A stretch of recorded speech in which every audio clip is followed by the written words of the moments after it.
আমাদের 2024-এ মাধ্যমিক এবং উচ্চ মাধ্যমিকের খাতা দেখা শুরু হয়ে গেছে।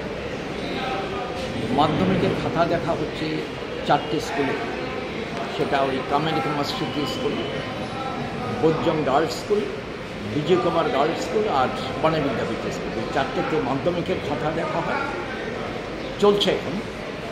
আর দ্বাদশের খাতা দেখা হচ্ছে নেতাজি স্কুল আর বর্দোয়াল স্কুল, এই দুটো স্কুল। এখনই আজকে 11টার মধ্যে অনেক এক্সামিনার, স্ক্রুটিনাইজার বা হেড এক্সামিনার এসে গেছে, আমরা তো আছি সাথে।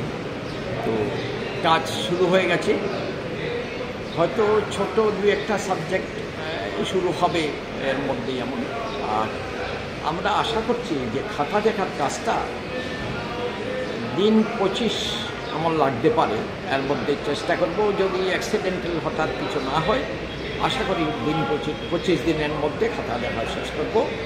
তার পরবর্তী দিন 10-15 দিনের মধ্যে রেজাল্ট পাবলিশ করতে পারব। অর্থাৎ জুনের ফার্স্ট উইকে, একেবারে দেরি হলে জুনের ফার্স্ট উইকের মধ্যে আউট করতে পারবো, এটা আশা করছি। টোটাল কত খাতা দেখা হচ্ছে মাধ্যমিক এবং উচ্চ মাধ্যমিকে?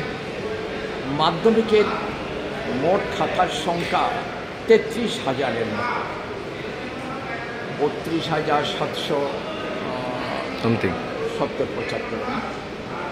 আর দ্বাদশের পরীক্ষার খাতার সংখ্যা 23,000।